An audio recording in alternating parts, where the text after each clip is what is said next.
state fire inspector or instructor with special operations. I work out of the fire academy, and I teach advanced hazmat. I also the deputy fire coordinator for Tioga County, and the hazmat leader. I also work with I'm the team leader for tech rescue. I'm a lieutenant here in Campville. And then what important to me was that I'm an active duty veteran from the Vietnam era. Always the question, always the question. We've seen a lot of this, and I felt that I had to work it into my presentation. We've gone through a couple of years of a whole bunch of people saying, trust the science. I've been a researcher. I've published original research. I've had it done internationally. I have never done a research presentation where people didn't question what I had done and question it in depth and a lot. Anytime somebody tells you don't question it, it's the science, immediately it's a fraud. Truly. The only way science works is with questioning. And when we submit a paper, and I've got a couple of papers that are sort of pointed at in my presentation, that before they ever get published, an anonymous committee of peers reads the paper, and then they write all of their complaints down about it. They send it to the editor sends it to me and says, justify why you said this scientifically. So, when somebody says to you, don't trust the science, don't believe it. You question it every minute of the way. Anybody's got any questions tonight on anything that I say, please bring it right up. Now, the objectives tonight. What are the risks? I mean, you're all fire police. What are the risks? And then, where are the risks? And how do you eliminate those risks? 75% of all fire police deaths occur in Pennsylvania and New York, and that's an NFPA report. Think about it. 75% are in New York and Pennsylvania. Why? Well, most of the fire police are in New York and Pennsylvania, and we have a lot of population, so we have a lot of activity. These are big populous states, but the fact is there that it's dangerous. What are the active risks? A, things that bite you in the butt, or as somebody said, I didn't see that coming. Or B, struck by a vehicle. I think I saw it coming. And then is it our vehicle? Or was it one of their vehicles? Was it a fire vehicle, emergency vehicle, or a civilian? Where are they? Roads, streets, highways, sidewalks. Anywhere there's traffic, there's risk. What could possibly go wrong? Where are the risks? The butt biters, the sneaky ones.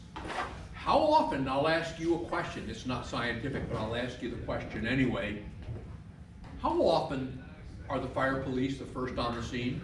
Do you beat the engines there? You beat the chief there? Does that ever happen? It's quiet here. Does it happen? Oh yeah, oh yeah. Okay. Who's looking out for you if you're the first on the scene?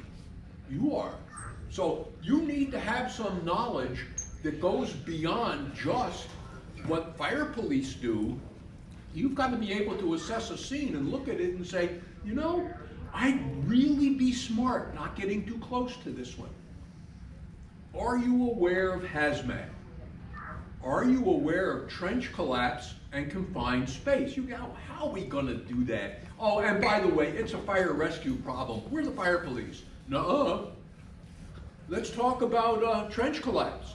You get called for a trench collapse. There's dirt, there's in a hole. One thing about trenches, if it collapsed once, it'll collapse again. So what are the first thing people do when they get to a trench collapse? They run up, they look in, they go, hey, you okay? Not okay. Why? Because you're in the trench. And then dirt's on top. Survival sucks in a trench, by the way. It only takes a couple minutes, a couple of inches of dirt on top of you, you're done. Stay away from it. Turn off your motor so you don't have vibrations. And oh, by the way, gasoline and diesel engines, what do they emit? Carbon monoxide. carbon monoxide. And where does the carbon monoxide go? Down in the trench. So why are you, don't have your vehicle running? Don't get it close. There are things that you can do, but one of the things is get on the radio and say, hey, we got a trench collapse. Be careful, this is a dangerous situation. Trailer on its side. What is this? Anybody know what this is? Yeah, propane tanks. It's propane. Does that look like a propane tank to anybody? No, normally not. They had one in this while back here. Look at that. There, I think we have a couple at the fire academy. And that picture actually is from the fire academy. That was a propane truck, and it's in an accident. They carted it to the fire academy, and it's part of our hazmat training program. I think there are 42 propane tanks that are all about 7 feet high and about 3 feet around. And they use those commercially. Let's say a major industry or a hospital has a long-term failure and they have generators. They're going to run one of these tractor trailers right up to the hospital. They just connect it. When that trailer's empty, they've got the next one. They put it in place, move out that one, and refill it. Excuse me.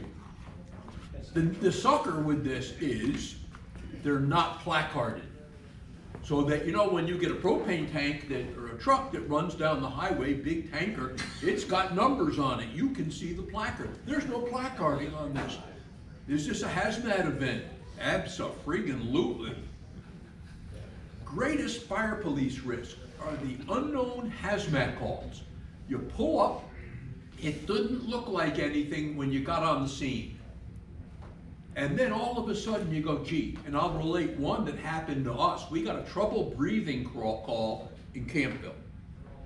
And it was, actually it was organophosphate, which makes nerve gas.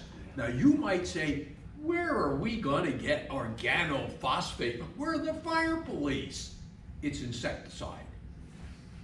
People, it's outlawed now, but in every older house and garage, you got to walk in when people stored their insecticides. A lot of them were concentrated insecticides, so you're supposed to add water to it. The reason that they're no longer sold is it kills people.